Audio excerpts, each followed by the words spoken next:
Welcome to Coffee Break with Carlos Michael.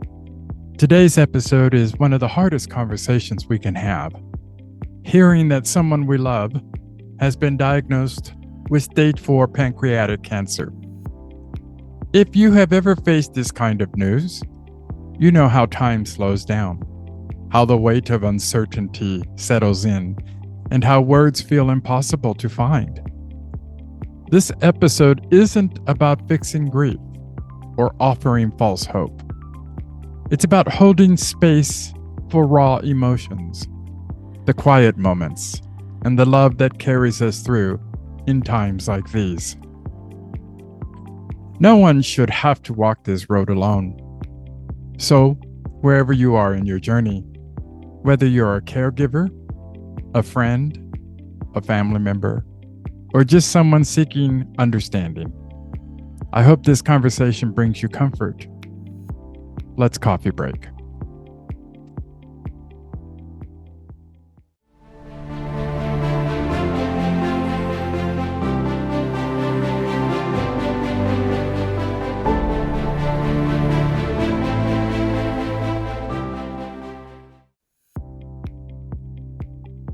Today's episode is about something that shakes the core of any family.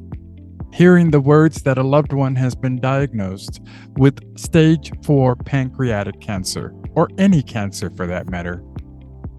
If you have ever received this kind of news, you know how quickly life shifts, how the world feels different, even though everything around you looks the same.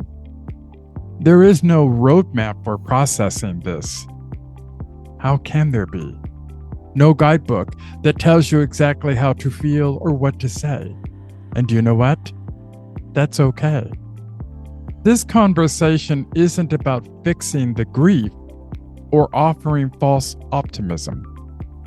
It's about understanding, about holding space for those raw emotions, the quiet moments, and the deep love that carries us through. If you are walking this path, I want you to know one thing above all else. You are not alone. Because until yesterday, I didn't know that I would be walking this path. And not just me, not alone. The whole family. The moment you hear the words, your heart drops. The world moves in slow motion. And yet somehow thoughts race in a million different directions. What does this mean? How much time is left? How do I help? These are all the questions we constantly ask ourselves in moments like this. There's no right first reaction. Maybe you feel numb. Maybe you cry instantly. Maybe you find yourself desperately searching for answers. Whatever you feel, you need to know that it is valid. And whatever you don't feel, that too is valid. Grief and fear are not logical. They don't follow a neat pattern. And the truth is, it's okay if your emotions don't make any sense right now. One of the hardest moments comes when you look into the eyes of the person you love, such as the time when my brother was passing, or my mother, and you see the weight of their diagnosis. What do you say? What do you do? Well, first, you take a breath. That is part of what keeps us alive. A reminder that we are still living. You don't have to say the perfect thing, and you don't have to try to fix it.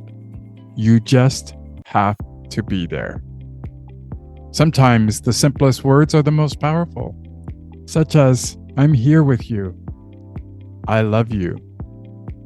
You don't have to go through this alone, or to quote the character of Frasier, I'm listening. If you don't know what to say, honesty is okay too. I don't know the right words, but I need you to know that I care. That alone can be consoling and healing to whomever is going through such a tragic event. But also listen. Let them lead. Some people want to talk about medical details. Some just want to keep things normal for as long as possible. They even crack jokes. Others might be too overwhelmed to process it just yet. No matter where they are in this moment, just meet them there. Grief does not wait for loss. It begins the moment we know that life will change. But grief and hope, they don't cancel each other out. They coexist. They exist together.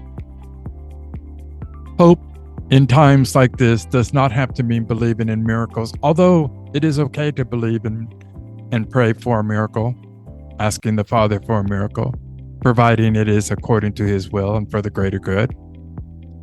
It can also mean finding moments of peace. We're talking about hope. Laughing over an old memory, sitting together in comfortable silence, doing something that makes today, this moment, feel meaningful. These small moments, they do matter. They are love in action. If you love someone facing this diagnosis, your world shifts too. And while you may want to be strong for them, I need to remind you that you deserve care too. It's okay to feel exhausted. They're going to understand. It's okay to feel heartbroken, which is where I'm at today. It's okay to take moments for yourself. Lean on others. Talk to friends, family, or support groups. Let yourself grieve in pieces. You don't have to carry this alone.